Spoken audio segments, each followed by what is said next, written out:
Paano kung ang roommate ng anak ko ay anti-Hudyo? Ligtas ba para sa kanya na maglagay ng mezuzah sa pintuan niya?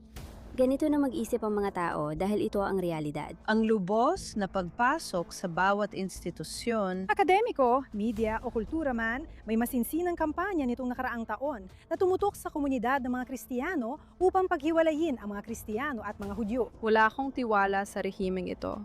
Para silang cancer na paulit-ulit bumabalik at kumakalat. Kung hindi mo ito tuluyang alisin, babalik at lalago ulit ito. Maligayang pagdating sa The Quad at sa espesyal na episode na yung ikalawang sulod na taon ng Kufi Christian United for Israel Summit. Sheila Nazarian, Doktora Sheila Nazarian, isa kang Iranyanong Hudyo na nakatira sa LA na tumakas kasama ang iyong pamilya at tumakas kayo sa napakapanganib na mga sitwasyon. Iran, pinapanood mo ito bilang makabayang Amerikano. Anong nararamdaman mo sa mga eksenang ito?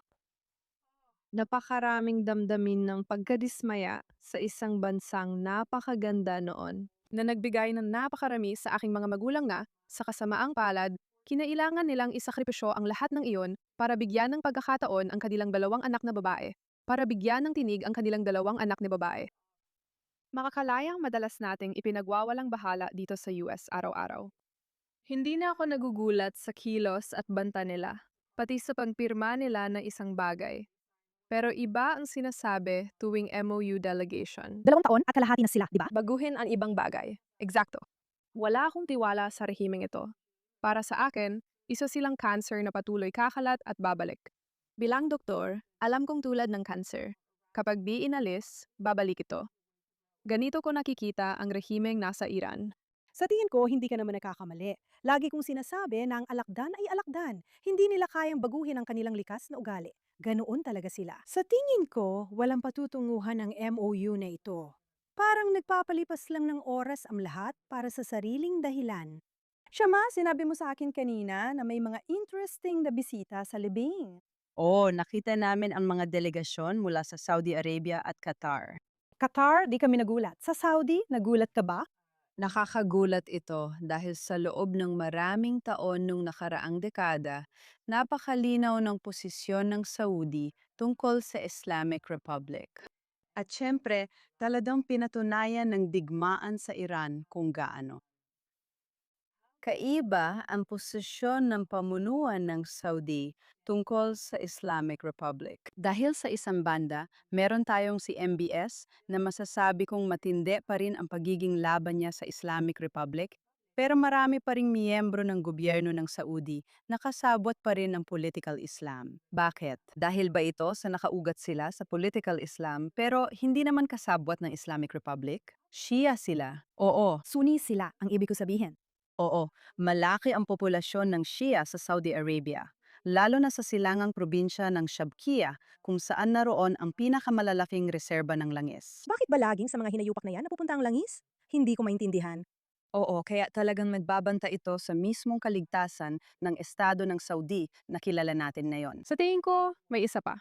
Alam mo, itong pabago-bago na parang kaalyado natin ng Israel at nakipagdigmaan tayo kasama nila. Nabanggit na sila ang perpektong kaalyado. Nung nakaraang linggo, nakita natin ang administrasyon na sinabing dapat silang magpasalamat, hindi natin alam ang ginagawa ng Israel at mas mainam na makinig sila sa atin. Maisip mo tuloy, kung ganito tratuhin ng Amerika ang perpektong kaalyado nito, paano pa kami? Kaya may issue sa tiwala dito. Nasa paligid lang sila. Oo. Kailangan nilang mabuhay sa ilalim ng rehimeng ito kung magtatagal ito. Sa tingin ko, sinusubukan nilang manatili rito, pero may paa pa rin sa labas. Magpadala tayo ng delegasyon sa libing. Pero subukan din nating isulong ang normalisasyon sa panigma ito. Dahil hindi rin nila alam kung sino ang mananalo o kung gaano katagal ang interes ng mga Amerikano sa gitnang silangan. Mukhang tapos ka na. Sandra, marami kang ginagawa na lobbying sa Amerika para sa mga batas na naglalantad sa masamang pagpupundo ng Qatar at iba pang hindi ka nais-nais na mga grupo. Ano ang opinion mo sa phenomenon na parang nagising tayo sa bangungot? Matagal na itong nangyayari at alam mo na rin ito nun pa. Bakit parang umaabot na sa sukdulan ngayon? Oo, sa tingin ko, tama ang paglalarawan mo rito bilang phenomenon na ngayon lang natin napapansin. At kung sabihin mong napansin mo ito matapos ang ika-7 ng Oktubre kung kailan lahat ng campus, pati pinaka-prestihiyosong unibersidad sa Amerika, ay nakuha hindi ng organikong aktivismo, kundi ng bayarang anarkiya. Napilitan tayong suriin ang ating mga institusyon nang humarap sa Kongreso ang mga presidente ng pinaka-prestihiyosong unibersidad sa bansa. Nang tanungin kung lumalabag sa kanilang Code of Conduct ang panawagan sa paglipol ng mga Hudyo. At sagot nila'y, depende yon. Alam nating naligaw na tayo. Kaya kung may mabuting maidudulot man ang sitwasyong iyon, ito ay ang pagkakaalam natin yon. Kailangan nating baguhin ang ating mga patakaran tungkol sa pagpapahintulot sa mga dayuhang aktor, lalo na mula sa mga estadong salungat sa pandaigdigang kaayusan, na gamitin ang ating demokrasya para pahinayin ito at kontrolin ang ating sistema ng edukasyon. Magtatrabaho kami sa mga patakaran sa summit na tutugon dyan. Pero nagbigay ka ng magandang punto kaninang umaga sa summit nang sinabi mong may mga umiiral na batas. Hindi lang sila na ipapatupad, tama? Ano kaya ang kailangan para mangyari iyon? Luma na talaga ang batas na ito mula pa noong 1965 para itong ginawa pagkatapos ng Cold War. Pero nagbago na ang sitwasyon ngayon, di ba? Maaring ito ay batas na isinulat na ang iniisip ay ang Russia. Ito ay simpleng batas lang at hindi nito natutukoy ang totoong nangyayari, kung saan ang pera ay dumadaan mula sa mga estadong salungat sa pandaigdigang kaayusan sa pamamagitan ng iba pang NGOs, non-profits at think tanks papunta sa mga paaralang ito. Kaya ang gagawin namin ay hihilingin na amyendahan ng batas na ito para tuluyang maputol yon, para hindi mo na talaga maipasok ang pera mo sa paaralan sa pamamagitan ng money laundering. At pagkatapos, nagkakaroon din ito ng transparency na sa ngayon ay wala talaga. Kailangan nitong isiwalat kahit saan pa manggaling ang pera. Pagkatapos, lahat ay magiging public database na pwedeng hanapin. Pagkatapos, ang hindi sinensor na impormasyon ay ipapadala sa mga ahensya ng seguridad para masuri nila at matukoy kung ito ay lehitimong interes, alalahaning pang-akademiko o ginagamit tayo ng banyagang bansa. Maganda ito. Pinapakita mo lang ng malinaw sa lahat? Oo, sa harap nila. Transparency ay nagdadala ng tiwala. Maganda yan. Shari, nitong nakaraang taon, masasabi ko, ibig kong sabihin, mula nung nandito ako nung nakaraang taon, pinag-uusapan natin sina Tucker Carlson at Candace Owens, parang pagod na tayo sa kakatalakay tungkol sa mga hangal na ito. Sa totoo lang, nitong nakaraang taon, may kampanya para paghiwalayin ang mga Kristiyano at Hudyo, lalo na sa komunidad ng Kristiyano. Nakita natin ito kahit saan. Pakiramdam ko mula nang mapatay si Charlie Kirk, parang gumukas ang pintuan. O kahit papaano naging halata na at siya yung parang pumipigil nun. Bilang co-director ng Christians United for Israel, anong pakiramdam mo sa kasalukuyang sitwasyon? Kaya siyang pumigil noon, suportado ng milyon-milyong Kristiyano at 10 milyong miyembro ng Christians United for Israel. Si Pastor Hagee ang naging puso ng lahat nito sa mahigit 40 taon. Sa huli, kung Kristiyano ka at naniniwala sa Biblia, hindi mo mapuputol ang ugnayan mo sa Israel. Bilang mga Hudyo, pinakaligtas kami kapag ang mga ebanghelikal ay naniniwala sa Biblia at tinatanggihan ng mga Kristiyano ang replacement theology. Dahil ang Biblia ay isang dokumentong Zionista. At sa sandaling sabihin ng mga masasamang taong ito na hindi, ang Israel na binabasa mo ay hindi ang Israel na yon. Hindi mo nakikita ang sarili mo sa kwento. Tulad ng ibang bagay, pwedeng mauwi ito sa identity politics na minsan maganda rin. Oo, para sa amin, ang aming pagkakakilanlan ay bilang mga Sionista, bilang ang Israel ang aming biblikal na lupang tinubuan at ang mga Kristiyano ay kasama rin dito, ang lupang tinubuan at ang lupang ipinangako. Sa sandaling sabihin nila, hindi yan ang Israel ninyo. Hindi yan ang Israel ng mga Hudyo. Wala kayong bahagi rito, wala kayong pagkakakilanlan. At pagkatapos ay mapapatanong ka, at hindi mo alam kung saan hahanapin ang katotohanan. At pagkatapos ay nagsisimula kang makinig sa mga taong puro kasinungalingan ang sinasabi. Diyan pumapasok ang Christians United for Israel, nagtuturo ng biblikal at politikal na katotohanan tungkol sa lupain ng Israel. Pero alam mo kung ano ang napansin ko napaka-interesante? Pumupunta ako sa maraming mga komperensya. Maiisip mo na napansin ko maraming kabataan.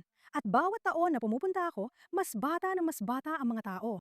May mga nakakakilabot na patotoo mula sa high school at kolehiyo na estudyante. Hindi mga Hudyo ang pinag-uusapan ko rito. Mga Kristiyano ang inaapi dahil sa suporta nila sa Israel. Nasaan ang kaligtasan? Kaya sila ang nangunguna. Halos 300 high school at mahigit 300 college students ang narito. Kapag umupo ka sa quad na may bandila ng Israel at pinag-uusapan ng Israel, Hudyo, Kristiyano, Muslim o Hindu, agad ka nang nagiging target. Kaya inihahanda namin ang mga anak naming tinatawag naming batang kufi, kahit kolehiyo na sila. Para malaman at harapin ang katotohanan, dapat maging matapang at tandaan na ang mga kalaban ay hindi lang nagsisinungaling, kundi nagsasalita rin ng hindi nila alam. At kapag nagkaroon sila ng pagkakataon na may makinig talaga sa kanila, ang ating mga estudyante ay handa sa katotohanan at naipapahayag nila ito. Gusto kong idagdag ito kasi tinatawag ko itong anti-Semitism by proxy. Talagang nakapagpabago sa akin ang pagpunta sa Kufi nung nakaraang taon.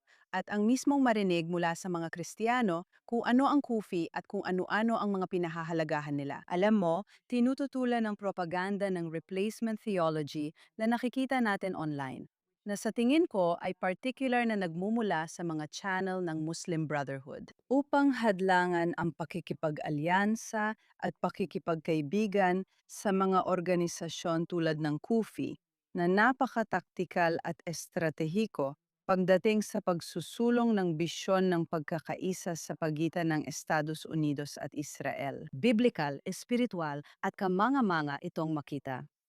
Gusto ko ring sabihin na nakikita rin natin ang anti-Semitism by proxy sa geopolitika. Kaya makikita natin sa mga bansang lumagda sa Abraham Accords bago at pagkatapos ng digmaan sa Iran, iyon. Ang parehong paraan na ginamit laban sa Israel upang siraan ang Israel, upang ihiwalay ang Israel.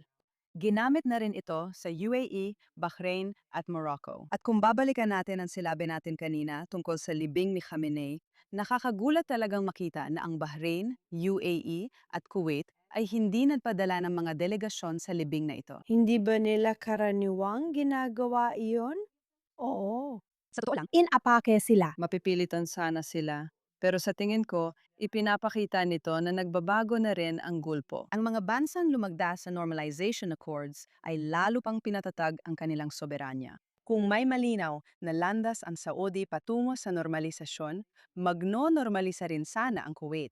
Sa tingin ko, mahalagang isaalang-alang iyon. Ang daling nun. Marami talaga silang koneksyon sa iba't ibang lugar. Isa sa mga lugar na ramdam namin na impluensya nila ay sa bahagi ng Republican Party. O kahit papaano, nakikisalamuha sila sa ilang elemento na itinuturing pa rin ang kanilang sarili. Alam mo, isa kang personalidad sa media sa Fox palagi. Isa kang proud na Republican kung hindi ako nagkakamali. At talagang sumusuporta kay Pangulong Trump. Ano? Paano? Naging kakaiba ba ito? Naging kakaiba ba ito para sa'yo? Nakagulat ba ito para sa'yo? Napansin mo bang unti-unti itong pumasok? At paano mo ito hinaharap? Alam mo, medyo hindi ako sang-ayon. Sang-ayon ako, pero medyo hindi rin ako sang-ayon. Pakiramdam ko ang antisemitismo at replacement theology sa Republican ay naipapakalat ng mga podcaster. Hindi naman mga mambabatas ang mga ito. Tama. Samantalang sa kaliwa, dito papunta ang partido. Sila ang mga gumagawa ng batas. Sila ang mga nahahalal sa mga lokal at mas mataas na posisyon. Hindi nila ito pinuna. Sa tingin ko, nakinabang sa mga aral ng nakaraan ang Partido Republikano.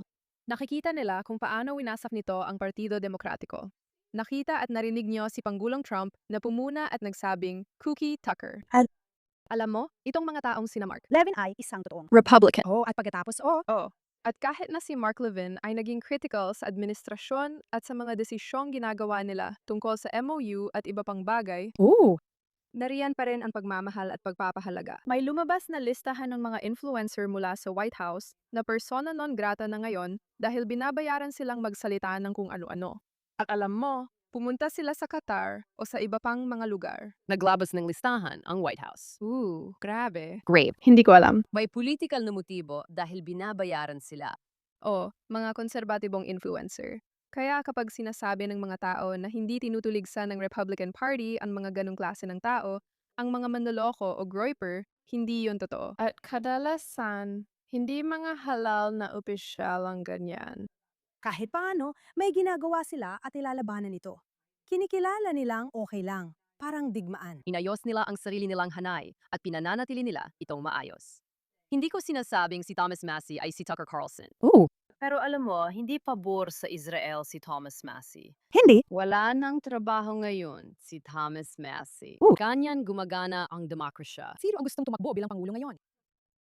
At sa palagay ko, gaya ng sinabi ni Sheila, mas bukas tayo husgahan ito ng patas. Kahit sino pa ang gumawa nito. Sa Kufi, pinapatunayan naming wala kaming kinakampihang partido. Alam mo na. Nakatrabaho mo ba ang lahat? Nakikipagtulungan kami sa lahat pero sinasabi ko rin tulad ni Thomas Massey na hindi naman matibay sa aming mga issue.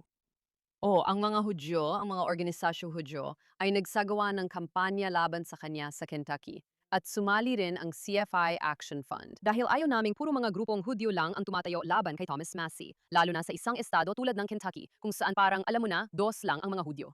Gusto naming makisa sa aming mga kaibigang Hudyo at ipaalam sa kanila na ang paglaban sa antisemitismo ay hindi lang issue ng mga Hudyo, kundi issue ng tao. At kaya namin ito ginagawa dahil ito ang tama. Sa tingin ko, naiba kami sa Partido Republikano. Kasi ngayon, parang may antisemitismo na doon, hindi tulad sa Partido Demokratiko. Pasensya na, baligtad. Ang Partido Demokratiko. Napapansin mo ba sa Partido Republikano o sa mga taong may pagkiling dito na karamihan ay kabataan gaya ng sinasabi ng iba? Kung tutusin, dapat mong aminin na hindi na bago o controversial kapag kinukwestiyon ng kabataan ang mga values at moralidad ng naunang henerasyon. Sige. Hindi ako nababahala kapag nagtatanong o nalilito ang kabataan dahil bahagi ito ng paglaki at pagkatuto. At hindi porket nanonood ka kay Tucker Carlson at nakiklik ka, ibig sabihin ay kikilos ka na at boboto. Mas nababahala ako sa mga leader o matatanda o mga taong tulad din na Taker, Candice, Meghan, Theo Bon at iba pa. Ginagamit nila ang impluensya at plataporma para gawing lehitimo ang ganitong asal. Kaya hindi na ito nakikitang pot, kundi makabayan. Isa pang napansin ko, based sa aking karanasan, maraming tao sa kaliwa na hindi mo na makausap ng maayos. Kontrol sabi nila, hinahabol ka ng katotohanan, pero mas mabilis kang tumakbo. Ganun din. Nung nasa Jubilee ako, katabi ko ang isang dating Marine. Sabi niya, America first. Nabubulungan kami habang nagfi-film sila sa harap. Marami rin kaming nakaupo sa likod. Sabi niya, America first, wag daw bigyan ng pera ang Israel. Bumunong ako. Alam mo ba, pinatay ng Israel ang isang tauhan ng Hezbollah na pumatay ng 42 Marines. Pagkatapos nun, bigla siyang lumingon at sabi niya, dapat nating tulungan ng Israel. Dapat nating tulungan ng Israel. Parang ganun kabilis. Kulang lang talaga sa impormasyon. Pero di ba malaking problema yan dito, Shama? Impormasyon? At hindi lang natin napansin, gaya ng sinabi natin kanina, hindi natin namalayan na mayroong tahimik at pagkatapos ay mas lantad na indoktrinasyon na nangyayari sa loob ng 20 taon sa akademya. Ibig ko sabihin, alam mo, si Marisa Strider ay nagsasabi na kahit sa K-12 ay may indoktrinasyon. Matagal mo nang sinusubaybayan at nilalabanan ang Muslim Brotherhood. Buong buhay ko, Mula pagkabata ko sa Amerika, nakatira ka sa UAE kung saan mahusay silang lumaban sa Muslim Brotherhood. Ngayon, pumunta ka dito at parang ano bang nangyari? oo, sa tingin ko, kailangan nating maging maingat sa mga taktika ng Muslim Brotherhood, una sa lahat. Halimbawa, sa ngayon ako kay Sandra na ang mga batas at ang konstitusyon ay talagang nakakatulong sa pagprotekta ng kalayaan at karapatang pantao. Pero ang problema ay kung paano sila kumikilos sa loob ng demokrasya. Nagre-recruit sila ng mga opisyal sa loob ng mga particular na institusyon. Kaya kahit na may batas ka, kung sinanay silang hadlangan ang batas na yon, hindi ipatupad ang batas na yon, o iwanan lang ang isang dokumento sa mesa ng matagal, wala talagang napoprotektahan ng batas na yon. Kaya kailangan talaga nating magising. At ito ang papel ko. At marami sa atin dito sa Kufi at pinupuri ko kayo sa pagdadala ng ice cap. Dapat talagang pag-usapan ang Muslim Brotherhood para magising tayo sa mga ginawa nila sa gitnang silangan, Hilagang Aprika at ng Islamic Republic sa loob ng mga dekada. At mukhang ganap na padlusot yon sa bawat institusyon, maging ito man ay akademiko, media o kultural. At syempre, ngayon lang tayo nagigising dito sa DC at binabatikos natin ang mga pinansyal na daluyan ng pondo at hayagang pinupuna ng mga tao ang Qatar, Egypt, Turkey at Saudi at iba pa. Pero talagang hindi sapat na tuligsain lang ang mga pinansyal na daluyan ng pondo na ito. Kailangan natin itong patigilin. Kailangan natin putulin agad ang mga lifeline para ma-assess at masimulan nating tubunan ang pinsala. Sa ngayon, umaangkop at nag-a-adjust sila. Gumagamit sila ng cryptocurrency at mga third at fourth party na organisasyon. Yan ang sinasabi mo. Ganun nila ipapadaan ng pera. Tama. At tandaan mo rin, meron silang kakaibang estratehiya kung saan sinasanay nila ang iba't ibang antas ng mga lider. Kung habulin mo ang mga demokrata, lilitaw naman ang mga sosyalistang demokrata. At halos walang ugnayan sa pagitan ng liderato ng linya A, linya B, at linya C. Minsan, hindi pa nga nila kilala ang isa't isa. Kaya maaring isipin mong marami na tayong nagagawang mabuti na lahat naman tayo ay nagsusumikap, pero hindi pa rin ito sapat. At ang pinakamagandang magagawa natin, at talagang kinakausap ko ang mga nakikinig, ang pinakamagandang magagawa natin ay matuto mula sa mga bansa na sa huli ay napanatili ang sapat na soberanya para magawa nilang, ang tawag ko dito ay, ipuhunan yon para sa normalisasyon ng ugnayan sa Israel. Dahil ang magkaroon ng ganoong pagpipilian na makipagnormalisa, na magkaroon ng kapayapaan sa Israel, ay nangangahulugan na isa kang soberanong bansa at ikaw pa rin ang may kontrol. At ito ang unti-unting winawasak nila sa bansang ito. Ang mismong mga karapatan ng mga Amerikano na magkaroon ng soberanya sa sarili nilang bansa.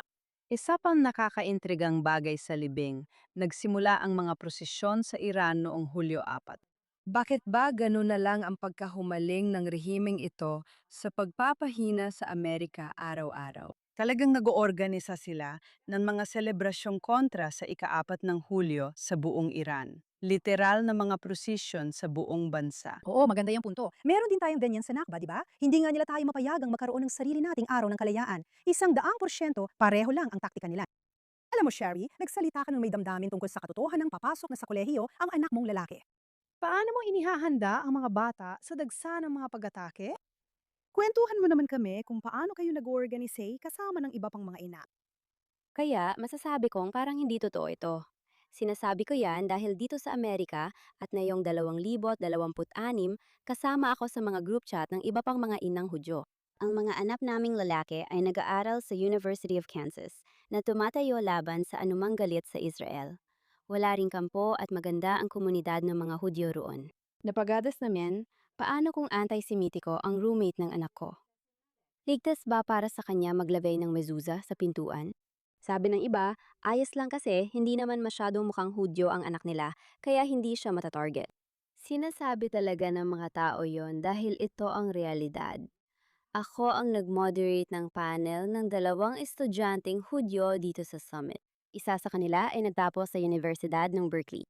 Sinabi niya na matapos ang ikapito ng Oktubre, hindi lang siya tinanggal bilang leader ng mga hiking at environmental group na dati niyang pinamumunuan, kundi pinalayas pa siya sa mga ito.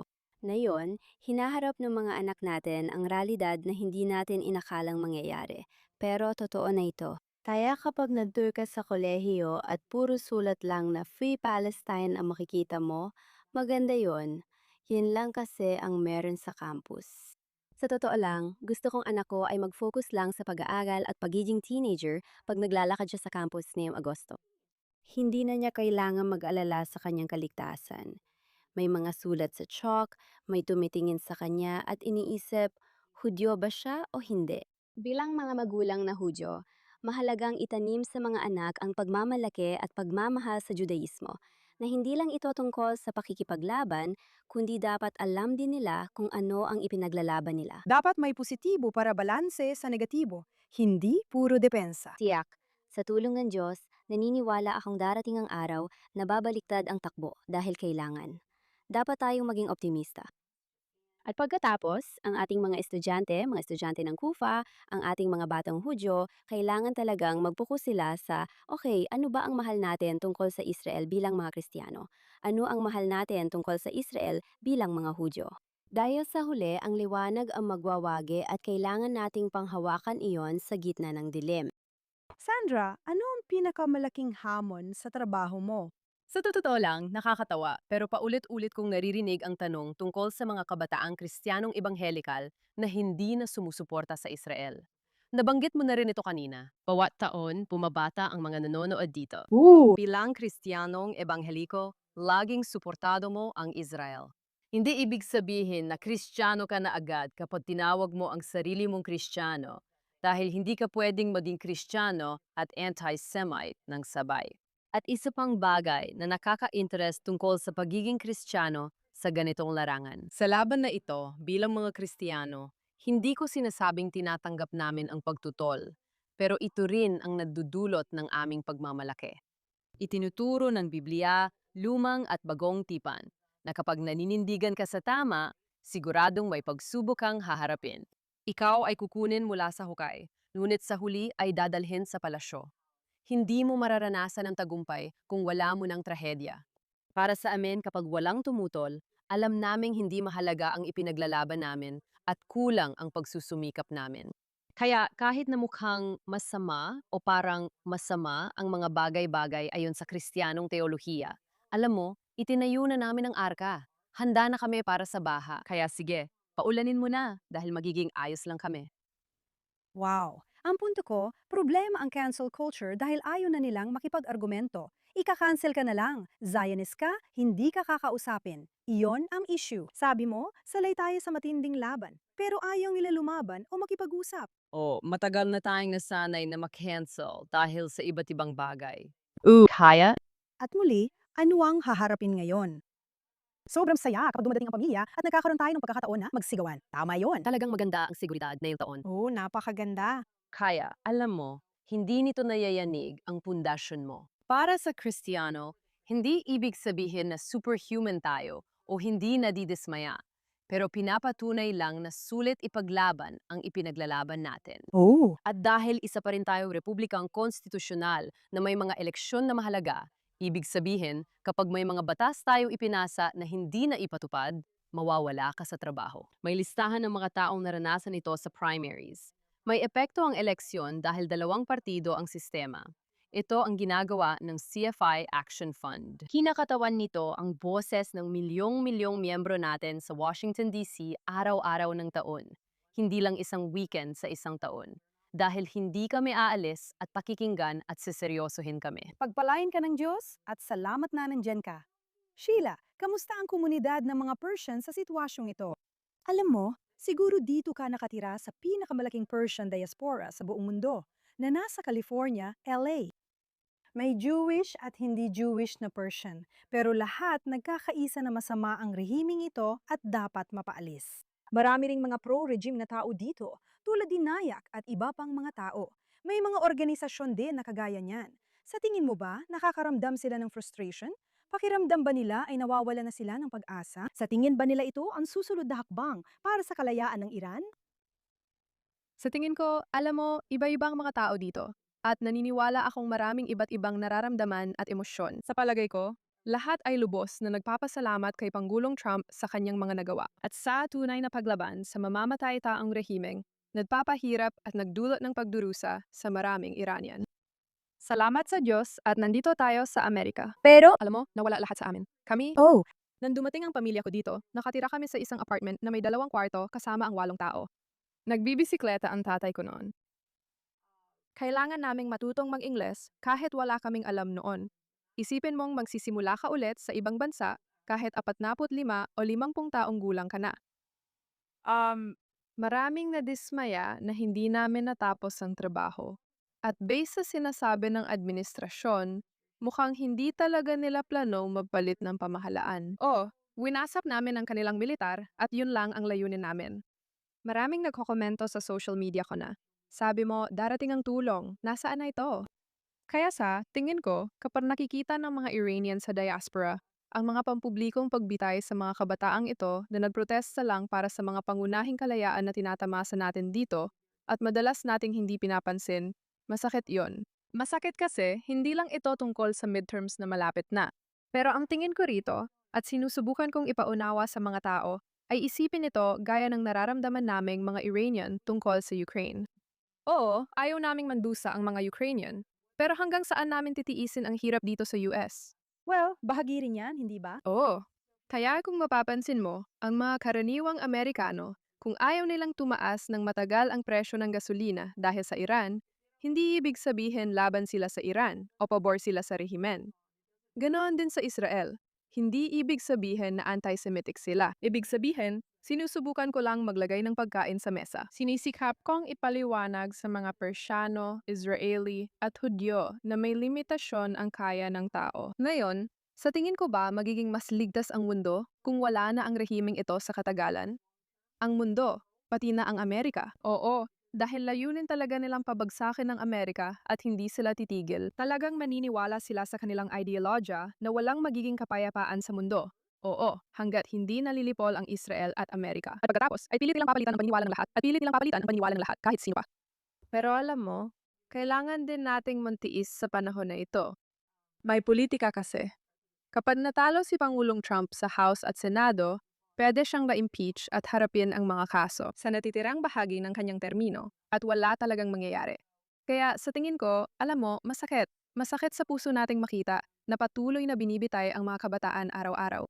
Ayan, alam mo, may politika at estratehiya tayo. Sa tingin ko, kailangan lang nating magdasal, mantiwala, at magpasensya kahit mahirap maghintay. Ibig kong sabihin, lubos akong sumasang-ayon sa iyo. Sinusubukan kong tingnan ang positibong bahagi ng sitwasyon at iniisip ko na dapat mayroong uri ng estratehiya dahil itong MOU, kahit ano pa man ito, ay parang napakasama para maging totoo. Napakaganda para maging totoo. Napakasama para maging totoo. Hindi pwede. Hindi talaga pwede.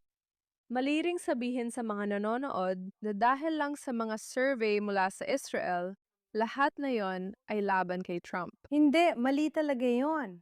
Ako yung isa sa ilan sa media ng Israel na nagsabing maghintay tayo, may mali sa nangyayari. Maghintay lang tayo. Pakiramdam ko may iba pang nangyayari. At sa huli, ilalantad din nila ang sarili nila. Hindi, syempre. Ilalantad nila ang sarili nila. Ang alakdan, mananatiling ganun. Ganyan talaga sila. Sige, kakaibang gagawin natin ngayon, mga walang hiya at bayani sa isang pasada. Sandra, sino ang walang hiya at bayani mo ngayon? Ngayong linggo, para sa akin, walang hiya ang mga nagpapanggap na Kristiyano.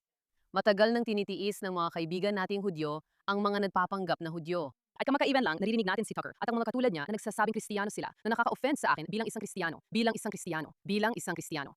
Kaya ang mga gumagamit ng pananampalataya ko para gawing lehitimo ang galit nila ay mga walang hiya ko ngayong linggo. Ayos yan. At sino naman ang bayani mo? Ang mga bayani ko ngayong linggo, napakaganda ng kinalabasan. Ito nang ika-21 nating CUFI Summit dito sa Washington, D.C. Partikular naming pinagtutuunan ng pansin ang inisyatibong ito tungkol sa pagtindig kasama ang Israel sa buong buhay ko na 45 taon na kung tutuusin. At ngayong taon, mas marami tayong mga tao mula sa komunidad ng mga Hudyo sa buong bansa at mula mismo sa bansang Israel dito kaysa dati. At sila ang aking mga bayani dahil pumunta sila rito para suportahan kami at tumindig kasama namin. At ang pagkilala nila kung ano ang tunay na pagkakaibigan ay nagbibigay sa akin ng napakalaking pag-asa at lubos akong nagpapasalamat. Mag-ingat kayo sa mga hinihiling ninyo dahil ayaw ninyo sa loob ng 5 taon ay maging isang komperensya na lang ito ng mga Hudyo, okay? Mas marami kami kaysa sa inyo.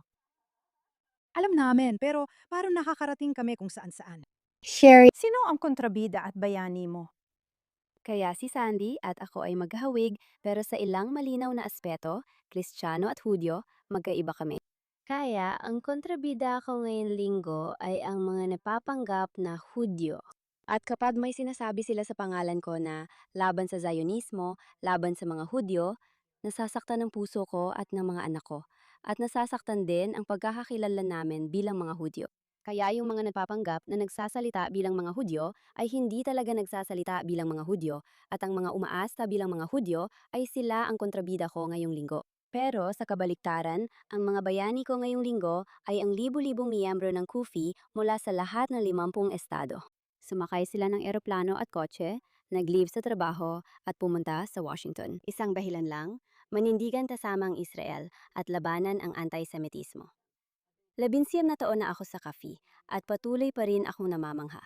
Sa unang gabi habang tinitingnan ko ang paligid ng kwarto at naalala ang mga sakripisyong ginawa para makarating dito, palakasin ang demokrasya at manindigan para sa Israel at kapwa Hudyo, ito ang pinaka-highlight ng taon ko. Sa totoo lang, talagang nakakaantig ng damdamin. Hindi ko na alam kung ilang beses na akong umiyak dahil iniisip ko lang na isinakripisyo nila ang kanilang mga buhay para tulungan kami, para sumalo ng metaphorical na bala, para tanggapin, alam mo yun, lahat ng atake na natatanggap nila dahil lang sa pagpunta at pagtayo kasama namin. Para sa akin, talagang nakakaantig ng damdamin. At sa kabilang banda, alam mo, yung mga Hudyo na nagsasalita lang tungkol sa pagiging Hudyo nila, kapag pupunahin na nila ang Israel at ang ibang mga Hudyo, nakakaawa sila, hindi ko sila matiis.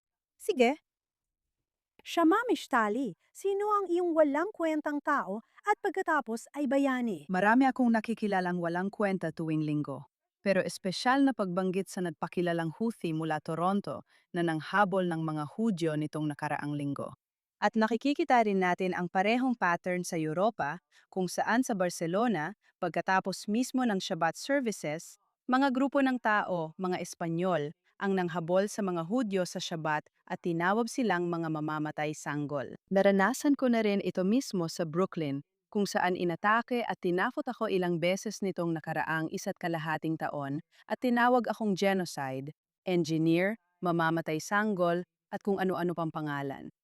At dahil dyan, ang aking bayani ng linggo, at particular dahil ito ang Lunes, ang unang Lunes pagkatapos ng ika-4 ng Hulyo, at ang ika-4 ng Hulyo ay, gaya ng alam mo, ang aking kaarawan. Oh, maligayang kaarawan. Maraming salamat. Si Sharma at ang Estados Unidos ng Amerika, kaarawan tuwing Hulyo 4. Ang aking bayani ay si Emma Lazarus. At kung hindi mo siya kilala, dapat mong malaman ang kanyang kwento. Si Emma Lazarus ay isang aktivista, isang makata. Tumulong siya sa paghubog ng kulturang Amerikano bilang kanlungan ng mga imigrante, lalo na yaong tumatakas sa pag-uusig para maghanap ng kalayaan at kasaganaan. Ang kanyang mga isinulat, lalo na ang tulang, ibigay mo sa akin ang iyong mga pagod, mahihirap at nagsisiksikang masa. Nagnanais na maging malaya, nakaukit ito sa Estatwa ng Kalayaan bilang isang ilaw at pag-asa para sa sinumang pumapasok sa bansang ito ng legal upang maghangad ng kalayaan at kasarinlan. Ang kapansin-pansin kay Emma Lazarus ay noong kalagitnaan ng 19 na siglo habang inuusig at inaatake sa mga lansangan ng mga grupo ang mga Hudyo mula Russia na parang nakikita natin na yon, naging matapang siyang Zionista. At ano ang nangyari sa kanya? Itinakwil siya ng lahat ng kinabibilangan niyang komunidad. Noong 19 na siglo, Noong kalagitnaan ng 19 na siglo, Diyos ko, lahat ng mga progresibo na tiningnan siya bilang tagapagtanggol ng mga imigrante at mga taong nagmula sa mga inuusig na komunidad, tuluyan siyang tinalikuran at kinansela. At talagang nagkaroon siya ng sakit at post-traumatic disorder na sa huli ay naging sanhi ng kanyang pagkamatay noong siya ay nasa edad na 35 hanggang 39. Kakadaning lang niya sa Europa upang talakayin talaga ang mga problema ng antisemitismo at upang isulong ang pagkakaroon ng isang estadong Hudyo.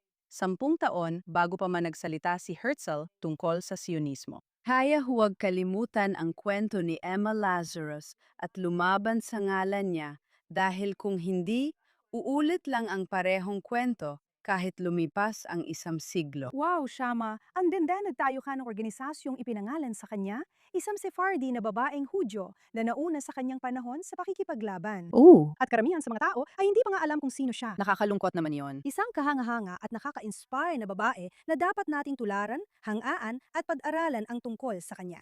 Salamat, Shama. Dr. Sheila, sino ang walang hiya at bayani mo?